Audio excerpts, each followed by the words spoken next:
Boards के बाद सबसे ज़्यादा रिग्रेट तब होता है जब स्टूडेंट कहता है काश मैंने आवर इन्वायरमेंट की प्रॉपर प्रैक्टिस कर ली होती। अगर आप चाहते हो आपके साथ ऐसा ना हो तो पूरी वीडियो एंड तक देखना।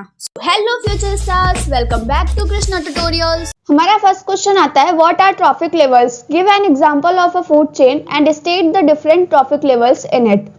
क्वेश्चन में पूछ रहा है कि ट्रॉफिक लेवल्स क्या होते हैं और फूड चेन का एक एग्जांपल दे करके हमें उसमें डिफरेंट ट्रॉफिक लेवल्स को रिप्रेजेंट करना है।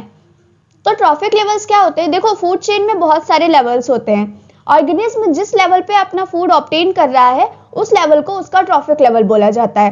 ठीक है, तो वही चीज यहाँ पे लिखी हुई है। Trophic levels are the different levels in a food chain at which organism obtain their food and energy. ठीक है, each step in a food chain represent a trophic levels.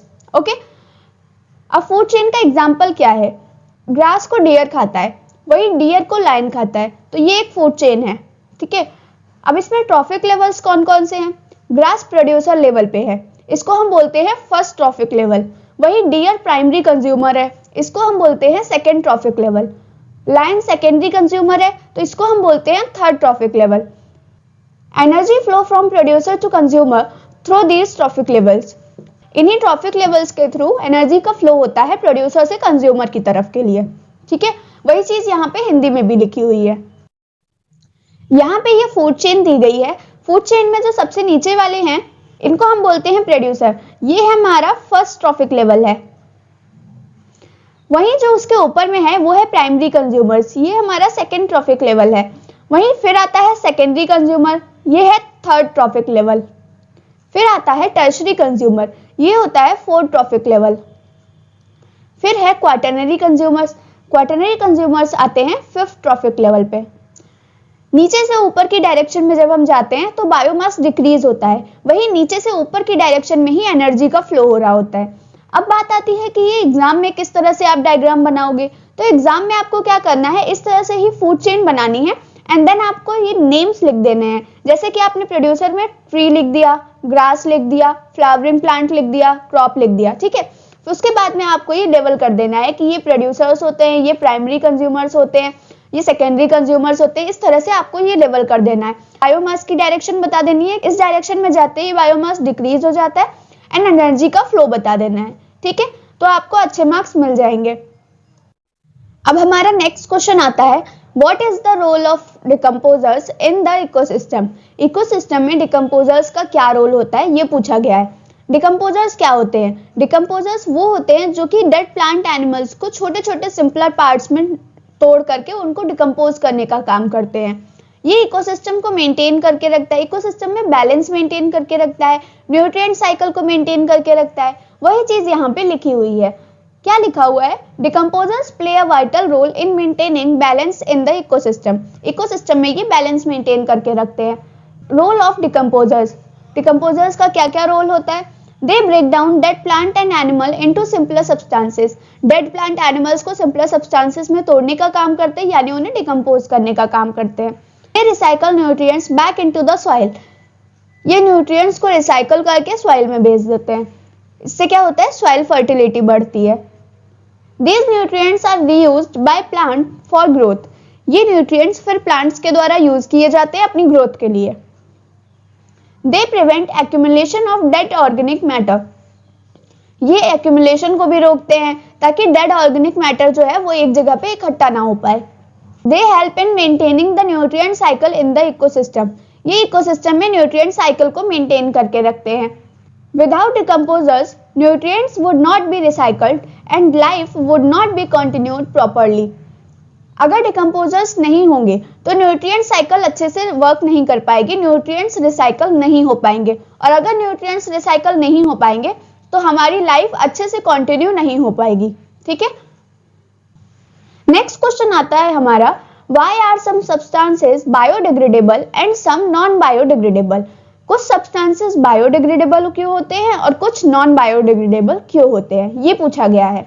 अब बायोडिग्रेडेबल क्या होता है? बायोडिग्रेडेबल वो सब्सटेंस होते हैं जो कि माइक्रो ऑर्गेनिज्म के थ्रू छोटे छोटे पार्टिकल्स में तोड़ दिए जाते हैं, यानी कि वो डिकम्पोज हो जाते हैं। क्यों डिकम्पोज हो जाते हैं? क्योंकि वो नेचुरल सब्सटेंसेस होते हैं और उनका जो केमिकल स्ट्रक्चर होता है वो बहुत ही सिंपल होता है। वहीं पे अगर हम बात करें नॉन बायोडिग्रेडेबल सब्सटेंसेस की, तो इनका केमिकल स्ट्रक्चर बहुत ही कॉम्प्लेक्स होता है और ये सिंथेटिक मैटर के बने हुए होते हैं, यानी कि मैन मेड होते हैं, इसलिए ये माइक्रो ऑर्गेनिज्म के थ्रू डिकम्पोज नहीं होते हैं। वही चीज यहाँ पे लिखी हुई है, some substances are biodegradable while other are non-biodegradable due to their chemical structure and ability to be broken down by microorganisms। यही चीज यहाँ पे बताई गई है, कुछ सब्सटेंसेस बायोडिग्रेडेबल होते हैं और कुछ नॉन बायोडिग्रेडेबल होते हैं, क्योंकि उनको डिवाइड कैसे किया गया, उनको उनके केमिकल स्ट्रक्चर और माइक्रो ऑर्गेनिज्म के थ्रू वो डिकम्पोज हो पा रहे हैं या नहीं हो पा रहे हैं, इस बेसिस पे उनको दो पार्ट्स में डिवाइड किया गया है। ठीक है, biodegradable substances are broken down easily by bacteria and fungi into simpler substances। Biodegradable substances आराम से बैक्टीरिया और फंजाई के थ्रू डिकम्पोज हो जाते हैं, यानी कि छोटे छोटे पार्टिकल्स में तोड़ दिए जाते हैं। They are usually natural and have simple chemical structure. ये नेचुरल होते हैं और इनका केमिकल स्ट्रक्चर बहुत ही सिंपल होता है, इसीलिए ये इजिली डिकम्पोज हो जाते हैं। Non-biodegradable substances cannot be broken down by microorganisms। Microorganism के through non-biodegradable substances smaller substances में नहीं तोड़े जाते हैं। क्यों नहीं तोड़े जाते हैं? क्योंकि ये सिंथेटिक होते हैं और मैन मेड होते हैं। वहीं पे इनका केमिकल स्ट्रक्चर क्या है? इनका केमिकल स्ट्रक्चर बहुत ही कॉम्प्लेक्स है। As a result non-biodegradable substances persist in the environment for a long time। अब अगर बायोडिग्रेडेबल सब्सटेंसेस डिकम्पोज हो गए तो वो तो गायब हो गए, ठीक है। वहीं पे नॉन बायोडिग्रेडेबल सब्सटेंसेस अगर डिकम्पोज नहीं हो पाएंगे तो ये एनवायरनमेंट में लॉन्ग टाइम के लिए परसिस्ट कर सकते हैं, यानी कि लॉन्ग टाइम के लिए बने रह सकते हैं। Hence the ability of microorganism to decompose a substance determines whether it is biodegradable or non-biodegradable। अब जो माइक्रो ऑर्गेनिज्म की जो डिकम्पोज करने की एबिलिटी है, इसके थ्रू ही ये पता चलता है कि जो सब्सटेंस है वो बायोडिग्रेडेबल है कि नॉन बायोडिग्रेडेबल है, ठीक है। नेक्स्ट क्वेश्चन आता है हमारा, give any two ways in which biodegradable substances would affect the environment. कोई ऐसे दो तरीके बताने हैं जिससे कि बायोडिग्रेडेबल सब्सटेंसेस एनवायरनमेंट को अफेक्ट कर रहे हैं। अब बायोडिग्रेडेबल सब्सटेंसेस माइक्रो ऑर्गेनिज्म के थ्रू डिकम्पोज हो जाते हैं तो ये एनवायरनमेंट को साफ रखने का काम करते हैं, और जब ये डिकम्पोज हो जाते हैं तो इनसे न्यूट्रिएंट्स रिसाइकल होते हैं। न्यूट्रिएंट्स जब सॉइल में मिलते हैं तो वो सॉइल फर्टिलिटी को भी बढ़ाते हैं। तो वही चीज यहाँ पे लिखी हुई है, they are broken down by micro organism into simpler substances which help in cleaning the environment. ये छोटे छोटे पार्टिकल्स में तोड़ दिए जाते हैं माइक्रो ऑर्गेनिज्म के थ्रू, इसीलिए ये एनवायरनमेंट को क्लीन करने में हेल्प करते हैं। They add nutrients to the soil after decomposing, increasing soil fertility। Decomposition जब होता है तब ये soil में nutrients ऐड करते हैं जिसकी वजह से soil fertility बढ़ती है, ठीक है। वही चीज यहाँ पे हिंदी में भी लिखी हुई है। नेक्स्ट क्वेश्चन आता है हमारा, give any two ways in which non-biodegradable substances would affect the environment। कोई ऐसे दो तरीके बताइए जिससे कि हमें ये पता चले कि नॉन बायोडिग्रेडेबल सब्सटेंसेस किस तरह से एनवायरनमेंट को अफेक्ट कर रहे हैं। तो देखो, नॉन बायोडिग्रेडेबल सब्सटेंसेस जब डिकम्पोज नहीं हो पाएंगे तो ये एक जगह पे इकट्ठा होने लगेंगे। जब एक जगह पे इकट्ठा होंगे तो ये पोल्यूशन क्रिएट करेंगे, और वही पोल्यूशन जब हमारे फूड चेन में चला जाएगा तो ये केमिकल कंसंट्रेशन को बढ़ा देगा, और जब केमिकल कंसंट्रेशन बढ़ेगा तो ये प्लांट, एनिमल्स, ह्यूमन सबको हार्म करेगा, ठीक है। वही चीज यहाँ पे लिखी हुई है, they persist in the environment for a long time because they are not broken down by micro organism leading to accumulation and pollution. जब non biodegradable substances micro organism के थ्रू डिकम्पोज नहीं हो पाएंगे तो ये एनवायरनमेंट में बहुत लंबे टाइम के लिए परसिस्ट करेंगे, बहुत लंबे टाइम के लिए बने रहेंगे। तो इसलिए ये एक जगह पे एक्यूमुलेट हो जाते हैं, यानी कि एक जगह पे इकट्ठा हो जाते हैं और ये पोल्यूशन क्रिएट करते हैं। They enter food chain and cause biomagnification, harming plant, animal and human health। ये फिर फूड चेन में भी एंटर हो जाएंगे, और फूड चेन में जैसे ही ये एंटर होंगे तो ये क्या करेंगे, प्रोड्यूसर से कंज्यूमर की तरफ के लिए केमिकल के कंसंट्रेशन को बढ़ाने लगेंगे। जब केमिकल का कंसंट्रेशन बढ़ेगा तो ये प्लांट, एनिमल और ह्यूमन तीनों को हार्म करेगा, ठीक है। जैसे कि देखो, मान लो हमारा प्लांट है, प्लांट हमारा प्रोड्यूसर लेवल पे पाया जा रहा है। जब इसमें केमिकल कंसंट्रेशन बढ़ जाएगा तो जब एनिमल इस प्लांट को खाएंगे, जैसे कि डियर ने प्लांट को खाया, ग्रास को खाया, ठीक है, उसमें केमिकल कंसंट्रेशन बढ़ा हुआ था, तो वो केमिकल डियर के अंदर भी चला गया। फिर जब डियर को लायन खाएगा तो उसके अंदर भी वो केमिकल कंसंट्रेशन चला जाएगा।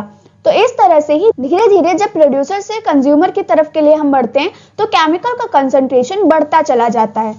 नेक्स्ट क्वेश्चन आता है हमारा, what is ozone and how does it affect any ecosystem.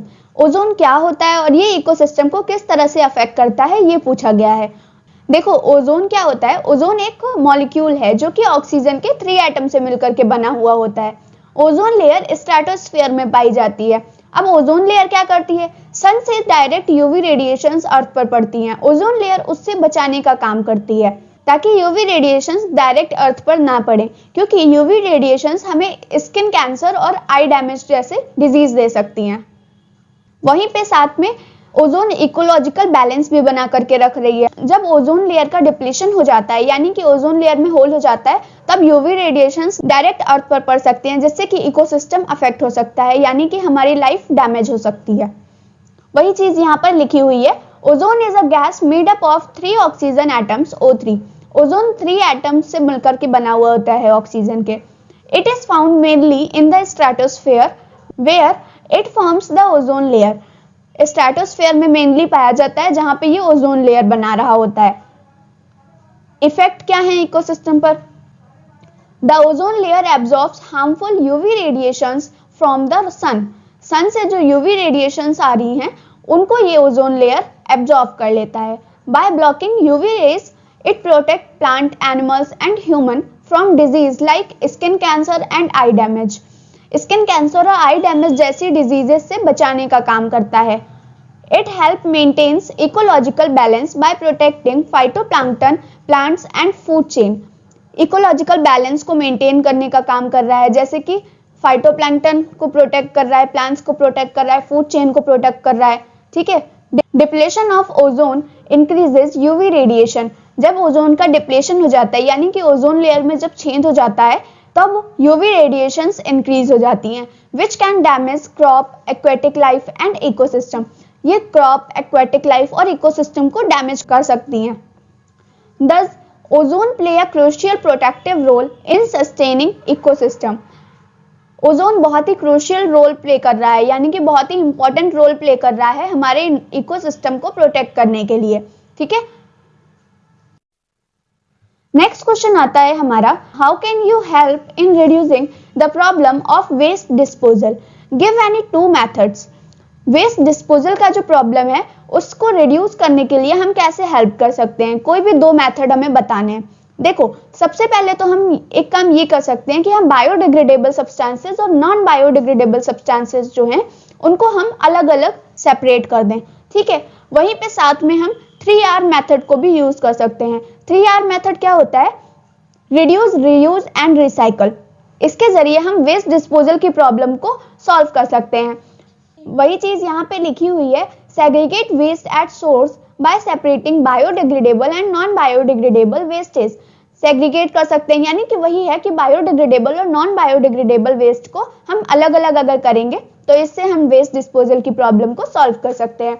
Next क्या है, follow the 3R principle. 3R principle को फॉलो करके भी हम ये प्रॉब्लम सॉल्व कर सकते हैं। 3R प्रिंसिपल क्या दिया गया है, रिड्यूस, रीयूज एंड रिसाइकल। जैसे कि मटेरियल जैसे होते हैं पेपर, प्लास्टिक और ग्लास, इन सबको हम रिड्यूस करके, रिसाइकल करके हम वेस्ट डिस्पोजल की प्रॉब्लम को सॉल्व कर सकते हैं। यही चीज यहाँ पे हिंदी में लिखी हुई है। नेक्स्ट क्वेश्चन आता है हमारा, which of the following group contains only biodegradable items. इसमें पूछा गया है कि सिर्फ बायोडिग्रेडेबल आइटम्स किस ग्रुप में दिए गए हैं। देखो सबसे पहले तो ग्रास बायोडिग्रेडेबल है, फ्लावर भी बायोडिग्रेडेबल है, लेदर बायोडिग्रेडेबल नहीं है तो इसको हम कट कर देंगे। ग्रास बायोडिग्रेडेबल है, वुड बायोडिग्रेडेबल नहीं है तो ये भी कट हो गया। फ्रूट पील बायोडिग्रेडेबल है, केक भी बायोडिग्रेडेबल है और लाइम जूस भी बायोडिग्रेडेबल है, तो हमारा करेक्ट ऑप्शन हो जाएगा सी। यहाँ पे वुड आ गया है तो ये ऑप्शन भी नहीं होगा। ठीक है, तो करेक्ट ऑप्शन है हमारा सी। ठीक है, क्यों करेक्ट ऑप्शन सी है, क्योंकि इसमें सारे के सारे ऑर्गेनिक सब्सटेंसेस दिए गए हैं जो कि माइक्रो ऑर्गेनिज्म के थ्रू डिकम्पोज हो जाएंगे, और बायोडिग्रेडेबल वही सब्सटेंसेस होते हैं जो माइक्रो ऑर्गेनिज्म के थ्रू डिकम्पोज हो जाते हैं। ठीक है। नेक्स्ट क्वेश्चन है हमारा, which of the following constitute a trophic level. इनमें से ऐसा कौन सा ऑप्शन है जिसमें ऐसे ऑर्गेनिज्म है जो कि सिर्फ एक ही ट्रॉफिक लेवल पे पाए जाते हैं। तो यहाँ पे देखते हैं, फर्स्ट ऑप्शन हमारा दिया गया है ग्रास, व्हीट और मैंगो। ग्रास, व्हीट और मैंगो एक ही ट्रॉफिक लेवल पे पाए जाते हैं, तो यही हमारा हो जाएगा करेक्ट ऑप्शन। नेक्स्ट दिया गया है ग्रास, गोट एंड ह्यूमन। तो ये डिफरेंट ट्रॉफिक लेवल्स पे पाए जाते हैं। वहीं पे दिया गया है गोट, काउ, एलिफेंट, ये भी डिफरेंट ट्रॉफिक लेवल पे पाए जाते हैं। ग्रास, फिश और गोट ये भी डिफरेंट ट्रॉफिक लेवल पे पाए जाते हैं, तो हमारा ए ऑप्शन हो जाएगा करेक्ट। नेक्स्ट क्वेश्चन आता है हमारा, which of the following are environment friendly practices. इनमें से कौन सी प्रैक्टिसेस एनवायरमेंट फ्रेंडली हैं। तो फर्स्ट ऑप्शन है carrying cloth bag to put purchases in while shopping. जब हम शॉपिंग के लिए जाते हैं तो उसमें हम पॉलिथीन बैग की जगह पे अगर हम क्लॉथ के बैग यानी कपड़े के बैग्स को यूज करेंगे तो वो ज्यादा हेल्पफुल होगा। तो ये एनवायरमेंट फ्रेंडली है, ठीक है। तो फर्स्ट ऑप्शन हमारा करेक्ट है। नेक्स्ट क्या दिया गया है, switching off unnecessary lights and fan.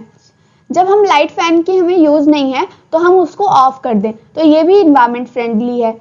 Walking to school instead of getting your mother to drop you on her scooter. अगर स्कूटर से हम स्कूल जाएंगे तो स्कूटर पॉल्यूशन क्रिएट करेगा, लेकिन वहीं पे अगर हम पैदल जाएंगे वो एनवायरमेंट फ्रेंडली होगा। तो ये ऑप्शन भी करेक्ट है, तो हमारा डी ऑप्शन करेक्ट हो जाएगा, ऑल ऑफ द अबव, ठीक है। नेक्स्ट क्वेश्चन आता है हमारा, what will happen if we kill all the organism in one trophic level. अगर हम एक ट्रॉफिक लेवल के सारे ऑर्गेनिज्म को मार देंगे तो क्या होगा। अब अगर हम एक ट्रॉफिक लेवल के सारे ऑर्गेनिज्म को मार देंगे तो इससे क्या होगा, इससे हमारा इकोसिस्टम डिस्टर्ब हो जाएगा। कैसे डिस्टर्ब हो जाएगा, मान लीजिए अगर हमने एक ट्रॉफिक लेवल के सारे ऑर्गेनिज्म को मार दिया है तो जो उससे ऊपर वाला ट्रॉफिक लेवल होगा उसके ऑर्गेनिज्म भी मर जाएंगे। क्यों मर जाएंगे, क्योंकि उन्हें खाना नहीं मिल पाएगा। और वहीं पे उस ट्रॉफिक लेवल के जिसके हमने ऑर्गेनिज्म को मार दिया था उस ट्रॉफिक लेवल के नीचे वाला जो ट्रॉफिक लेवल होगा उसके ऑर्गेनिज्म बहुत ज्यादा मात्रा में बढ़ जाएंगे। क्यों बढ़ जाएंगे, क्योंकि उनको कोई खाने वाला नहीं होगा। तो इससे क्या होगा, इससे हमारी फूड चेन का बैलेंस डिस्टर्ब हो जाएगा, जिससे कि हमारा इकोसिस्टम नष्ट हो सकता है। तो वही चीज यहाँ पे लिखी हुई है, if all organism of one trophic level are killed the entire ecosystem will get disturbed. अगर हम एक ट्रॉफिक लेवल के सारे ऑर्गेनिज्म को मारेंगे तो हमारा पूरा इकोसिस्टम डिस्टर्ब हो जाएगा। इफेक्ट क्या क्या होंगे, the organism of the next higher trophic levels will die due to lack of food. वही चीज मैंने बताई कि जो उसके ऊपर वाला जो नेक्स्ट हायर लेवल होगा उसके सारे ऑर्गेनिज्म मरने लगेंगे क्योंकि उन्हें खाना नहीं मिल पाएगा।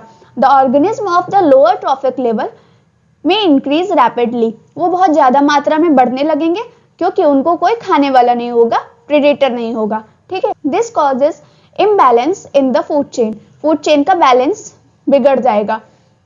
Energy flow in the ecosystem is disrupted. Ecosystem में जो एनर्जी फ्लो हो रहा था वो भी बाधित हो जाएगा, यानी कि डिसरप्टेड हो जाएगा।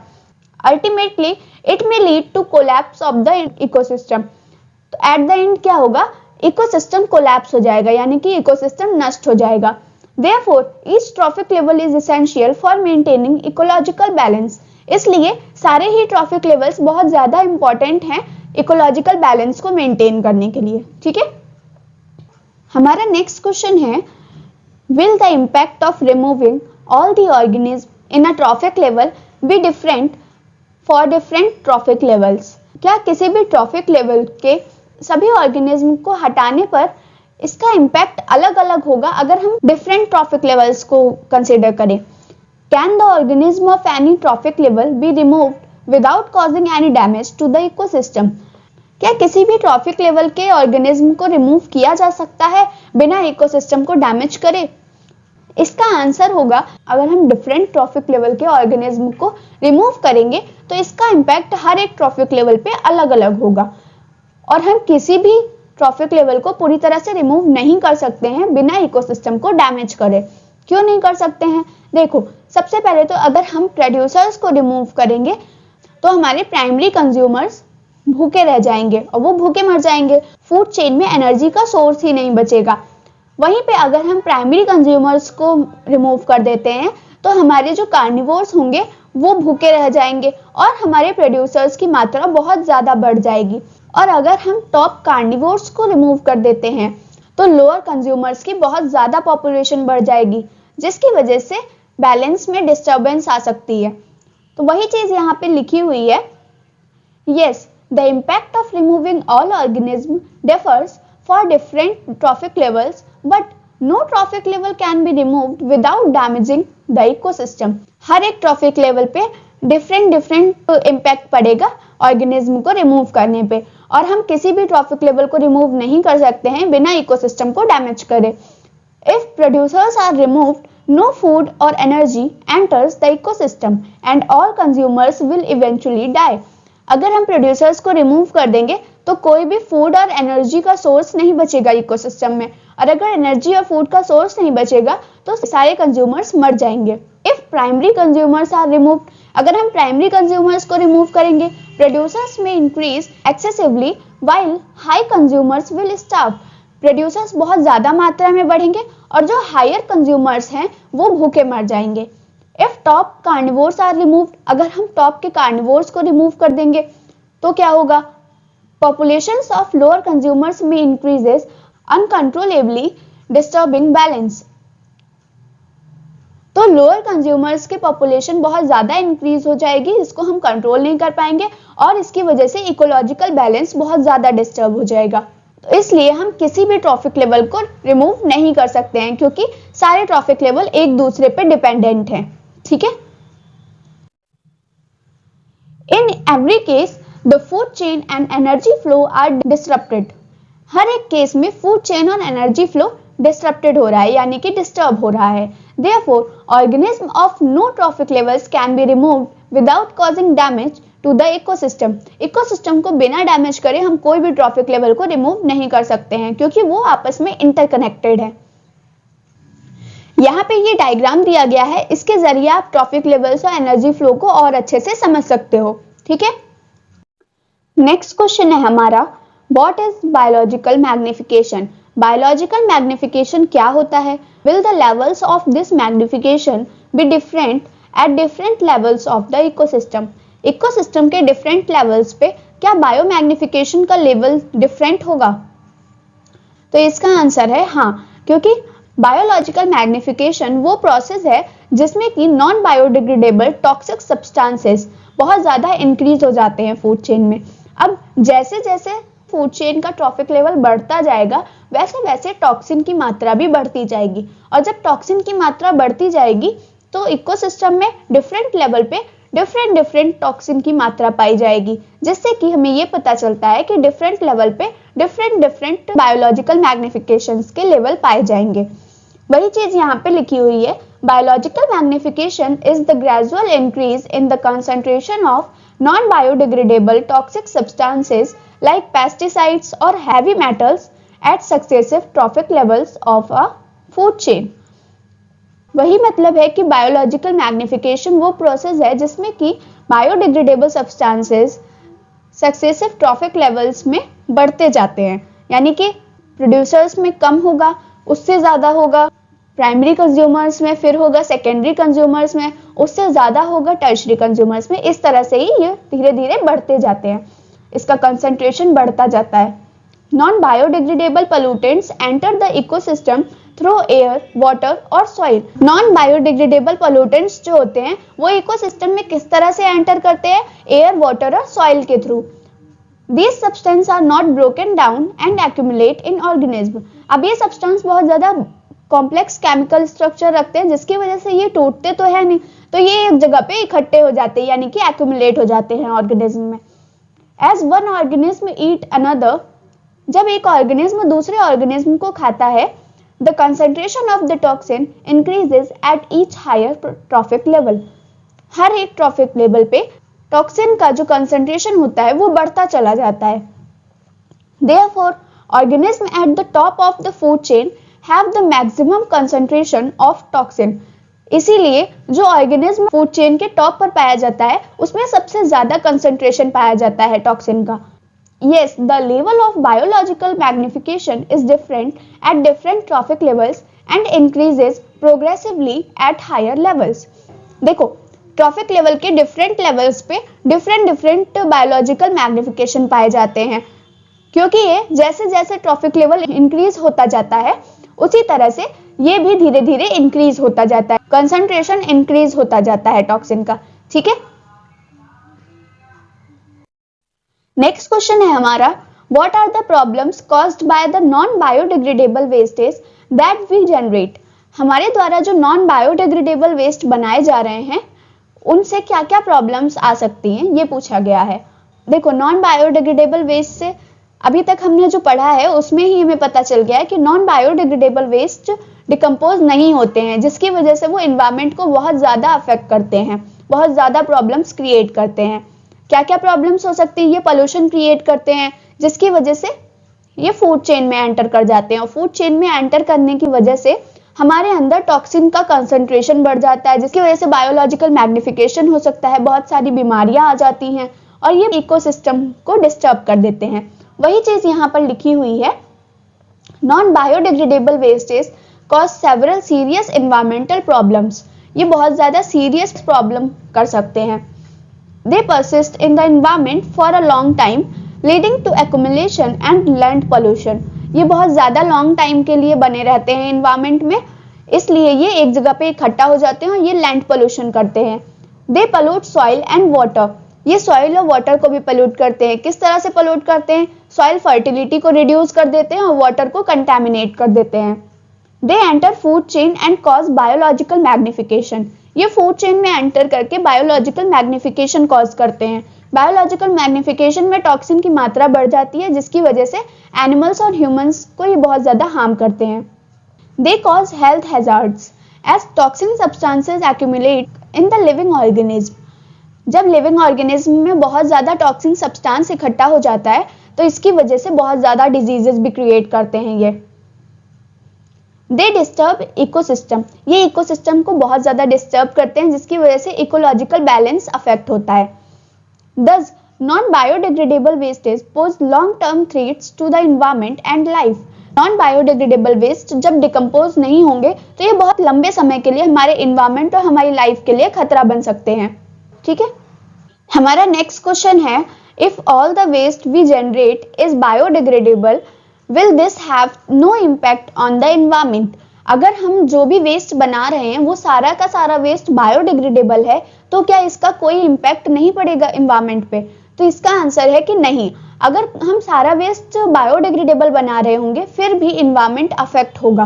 कैसे अफेक्ट होगा? जब हम बहुत ज्यादा बायोडिग्रेडेबल वेस्ट बनाएंगे तो उसको डिकम्पोज होने में टाइम लगता है, जिसकी वजह से वो एक जगह पे इकट्ठा होने लगेगा और उसकी वजह से लैंड और वाटर पोल्यूशन हो सकता है। ठीक है, और जब बायोडिग्रेडेबल वेस्ट डिकम्पोज होता है तो उससे काफी गैसेस रिलीज होती हैं, जैसे कि मीथेन, कार्बन डाइऑक्साइड। ये गैसेस एयर पोल्यूशन और ग्लोबल वार्मिंग करती हैं। जब बहुत ज्यादा ऑर्गेनिक वेस्ट बनेगा तो उसकी वजह से वाटर का ऑक्सीजन लेवल कम होने लगेगा, जिसकी वजह से एक्वेटिक लाइफ भी हार्म हो सकती है। डिकम्पोजिशन के लिए हमें माइक्रो ऑर्गेनिज्म की नीड होती है, और जब बहुत ज्यादा मात्रा में वेस्ट होगा तो ये हमारी नेचुरल न्यूट्रिएंट साइकिल को डिस्टर्ब कर देगा। इसलिए बहुत ज्यादा जरूरी होता है कि बायोडिग्रेडेबल वेस्ट को भी हम प्रॉपरली मैनेज करें। यही चीज यहाँ पे लिखी हुई है, no even if all the waste we generate is biodegradable it will still have an impact on the environment. अगर हम सारा का सारा बायोडिग्रेडेबल वेस्ट बना रहे हैं तब भी इसका कुछ ना कुछ इम्पैक्ट पड़ेगा एनवायरमेंट पे। रीजन क्या है? A large amount of biodegradable waste can accumulate causing land and water pollution. जब वही चीज जो मैंने बताई कि एक जगह पे इकट्ठा हो जाएगा बहुत ज्यादा अमाउंट में तो लैंड पोल्यूशन और वाटर पोल्यूशन हो सकता है। Decomposition of biodegradable waste releases gases like methane and carbon dioxide which contribute to the air pollution and global warming। ये जो गैसेस बनेंगी डिकम्पोजिशन की वजह से, इससे ग्लोबल वार्मिंग और एयर पोल्यूशन होगा।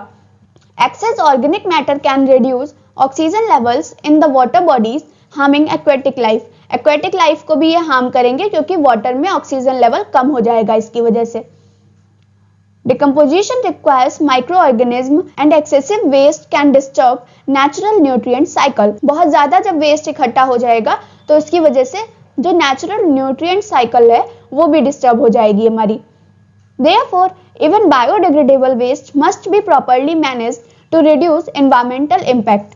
इसलिए बहुत ज़्यादा इम्पॉर्टेंट है कि हम बायोडिग्रेडेबल वेस्ट को भी प्रॉपरली मैनेज करें ताकि इसका गलत इम्पैक्ट ना पड़े एनवायरमेंट पे और हम एनवायरमेंट को बचा सकें। नेक्स्ट क्वेश्चन है हमारा, why is damage to the ozone layer a cause for concern? What step are being taken to limit this damage? Ozone layer जो डैमेज हो रही है वो एक चिंता का विषय क्यों है और इसको रोकने के लिए हम क्या क्या स्टेप्स फॉलो कर सकते हैं, ये पूछा गया है। तो ओजोन लेयर जो डैमेज हो रही है वो चिंता का विषय क्यों है, सबसे पहले ये देख लेते हैं। ओजोन लेयर यूवी रेडिएशन से हमें बचाती है ताकि यूवी रेडिएशंस डायरेक्ट अर्थ पर ना पड़े, क्योंकि यूवी रेडिएशंस स्किन कैंसर, आई डैमेज जैसी प्रॉब्लम्स क्रिएट कर सकती हैं और हमारे इकोसिस्टम को डिस्टर्ब कर सकती हैं। तो वही चीज यहाँ पर लिखी हुई है, the ozone layer absorbs harmful UV radiation from the sun. Sun से यूवी रेडिएशंस को एब्जॉर्ब कर लेता है। Damage to the ozone layer allows more UV rays to reach earth. जब डैमेज हो जाती है ओजोन लेयर तो बहुत ज्यादा यूवी रेज अर्थ तक आ सकती हैं। Increased UV radiations can cause skin cancer, I damage and also weekend immunity in human. Human में इम्यूनिटी भी कम हो जाती है इसकी वजह से स्किन कैंसर हो सकता है, आई डैमेज हो सकता है। सो बहुत सारी प्रॉब्लम्स हो सकती हैं, इसलिए ये बहुत जरूरी है कि ओजोन लेयर एब्जॉर्ब कर ले UV radiations. It also harm plants, phytoplankton and aquatic ecosystem by disturbing food chain. ये फूड चेन को डिस्टर्ब कर देता है जिसकी वजह से प्लांट्स, फाइटोप्लैंक्टन और एक्वेटिक इकोसिस्टम भी हार्म हो जाता है। तो ओजोन लेयर के डैमेज होने की वजह से हमें बहुत सारी प्रॉब्लम्स फेस करनी पड़ सकती हैं, जिसमें डिजीजेस भी फेस करनी पड़ेंगी और साथ ही में इकोलॉजिकल बैलेंस भी डिस्टर्ब होगा। तो इसको रोकने के लिए हम क्या क्या कर सकते हैं? तो स्टेप्स क्या क्या होंगे? Banning and reducing the use of CFCs and other ozone depletion substances. CFC का कम यूज करके, CFC क्या होता है? क्लोरोफ्लोरोकार्बन। इसका कम यूज करके भी हम इसको रोक सकते हैं और जो अदर ओजोन डिप्लेशन सब्सटेंसेस हैं उनको बैन करके भी हम इसको रोक सकते हैं। Use of environment friendly alternatives in refrigerator, air conditioner and sprays. Refrigerator, air conditioner और स्प्रे में हम एनवायरमेंट फ्रेंडली अल्टरनेटिव्स का यूज करके भी हम इसको रोक सकते हैं। International agreements like the Montreal protocol to protect the ozone layer. इस टाइप के हम इंटरनेशनल एग्रीमेंट करके भी इसको प्रोटेक्ट कर सकते हैं ओजोन लेयर को। Creating public awareness about ozone protection. Public को अवेयर करके भी हम ओजोन लेयर को प्रोटेक्ट कर सकते हैं। Therefore protecting the ozone layer is essential for life on earth. क्योंकि ओजोन लेयर को प्रोटेक्ट करना बहुत ज्यादा जरूरी है। तो ये रहे स्टेप्स जिससे हम ओजोन लेयर को प्रोटेक्ट कर सकते हैं, उसके डैमेज को रोक सकते हैं। नेक्स्ट क्वेश्चन आता है हमारा, which organism occupies the first trophic level? ऐसा कौन सा ऑर्गेनिज्म है इन ऑप्शंस में से जो कि फर्स्ट ट्रॉफिक लेवल से बिलोंग करता है? देखो, फर्स्ट ट्रॉफिक लेवल पे प्रोड्यूसर्स पाए जा रहे थे। तो ऑप्शंस में क्या क्या दिया गया है? Carnivore, herbivores, decomposers, producers. तो हमारा सी ऑप्शन करेक्ट हो जाएगा, प्रोड्यूसर्स। नेक्स्ट क्वेश्चन है, which gas is released during decomposition of biodegradable wastage? Biodegradable waste जब डिकम्पोज होते हैं तो ऐसी कौन सी गैस है जो रिलीज होती है? तो ऑप्शन क्या क्या दिया गया है? ऑक्सीजन, नाइट्रोजन, मीथेन और हाइड्रोजन। तो अभी हमने देखा था कि मीथेन गैस रिलीज होती है, तो सी ऑप्शन हमारा करेक्ट हो जाएगा। नेक्स्ट क्वेश्चन है, biomagnification occurs due to. Biomagnification किसकी वजह से होता है? बायोमैग्निफिकेशन होता है नॉन बायोडिग्रेडेबल पोल्यूटेंट्स की वजह से। तो ये हमारा बी ऑप्शन करेक्ट हो जाएगा। नेक्स्ट क्वेश्चन है, maximum energy is available at. Maximum energy कौन से लेवल पे पाई जाएगी? मैक्सिमम एनर्जी पाई जाएगी प्रोड्यूसर लेवल पे। तो हमारा सी ऑप्शन करेक्ट हो जाएगा। नेक्स्ट क्वेश्चन है हमारा असर्शन रीजन का। असर्शन क्या दिया गया है? Energy transfer between trophic levels is inefficient. Traffic levels के बीच में जो एनर्जी ट्रांसफर हो रहा है वो पूरी एनर्जी नहीं ट्रांसफर हो रही, उसका सिर्फ थोड़ा सा पार्ट ही ट्रांसफर हो रहा है। तो ये सही बात है, असर्शन सही है हमारा। रीजन क्या दिया गया है? Only 10% of energy is transferred to the next trophic level. सिर्फ 10% ही ट्रांसफर होता है, तो रीजन भी हमारा सही है। क्या ये रीजन सही एक्सप्लेनेशन है असर्शन का? सिर्फ 10% एनर्जी ट्रांसफर हो रही है नेक्स्ट ट्रॉफिक लेवल को, ये असर्शन को ही एक्सप्लेन कर रहा है, क्योंकि असर्शन में भी हमें यही बताया गया है कि इनएफिशिएंट एनर्जी का ट्रांसफर हो रहा है। तो हमारा ए ऑप्शन करेक्ट हो जाएगा। Both assertion and reason are true, reason is the correct explanation of assertion. Next question है, असर्शन दिया गया है decomposers do not form a trophic levels. Decomposers किसी भी ट्रॉफिक लेवल्स पे नहीं पाए जाते हैं, तो ये ऑप्शन सही है। रीजन क्या दिया गया है, they act on dead organism of all trophic level. कोई भी ट्रॉफिक लेवल का जो भी डेड ऑर्गेनिज्म होता है ये उस पे काम करते हैं। रीजन भी हमारा सही है। तो रीजन है वो असर्शन को बहुत अच्छे से एक्सप्लेन कर रहा है, तो हमारा ए ऑप्शन करेक्ट हो जाएगा। Both assertion and reason are true and reason is the correct explanation of assertion. अब देख लेते हैं केस स्टडी के कुछ क्वेश्चंस। केस स्टडी में पहला क्या दिया गया है, in a grassland ecosystem excessive use of pesticides led to the decline of birds. Later, insects increases rapidly and crop were damaged. इसमें बताया गया है इकोसिस्टम में जब हमने एक ग्रासलैंड में बहुत ज्यादा पेस्टिसाइड का यूज किया तो उसकी वजह से बर्ड्स की संख्या कम हो गई और बाद में इंसेक्ट्स की संख्या जब बहुत ज्यादा तेजी से बढ़ने लगी तो हमारी क्रॉप डैमेज हो गई। अब फर्स्ट क्वेश्चन आता है, which phenomenon is responsible for pesticide accumulation. Pesticide के एक्यूमुलेशन के लिए कौन सा फेनोमेनन यानी कौन सी प्रोसेस रिस्पॉन्सिबल है, तो इसके लिए रिस्पॉन्सिबल है बायोलॉजिकल मैग्निफिकेशन। नेक्स्ट क्वेश्चन है, why did birds decline. Birds की संख्या क्यों कम होने लगी। बर्ड्स की संख्या इसलिए कम होने लगी कि पेस्टिसाइड का जब हमने बहुत ज्यादा यूज किया है तो उसकी वजह से टॉक्सिन का जो कंसंट्रेशन है वो बहुत ज्यादा हो गया था, जो हमारे फूड चेन में एंटर हो गया, और जब फूड चेन में एंटर हुआ तो वो बॉडी में एक्यूमुलेट होने लगा, जिसकी वजह से पॉइजन क्रिएट हुआ और उससे डेथ हो गई। तो वही आंसर यहाँ पे लिखा हुआ है, birds decline due to the excessive use of pesticides which entered the food chain and accumulated in their bodies through biological magnification. Biological magnification के थ्रू जब वो उनकी बॉडी में इकट्ठा होने लगी, causes poisoning and death, जिसकी वजह से पॉइजन क्रिएट हुआ और उसकी वजह से उनकी डेथ हो गई। ठीक है। नेक्स्ट क्वेश्चन है, why did insects increases? Insect की मात्रा क्यों इंक्रीज होने लगी थी।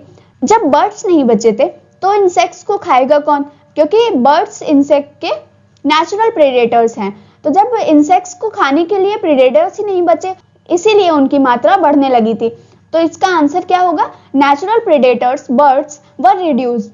जब बर्ड्स की संख्या कम हो गई थी इस वजह से ही इंसेक्ट्स की संख्या बढ़ने लगी थी। नेक्स्ट क्वेश्चन है हमारा, suggest one method to prevent this situation. इस सिचुएशन को रोकने के लिए हमें एक मेथड बताना है। इस सिचुएशन को रोकने के लिए हम क्या कर सकते हैं, बायोडिग्रेडेबल पेस्टिसाइड्स का यूज कर सकते हैं। ठीक है।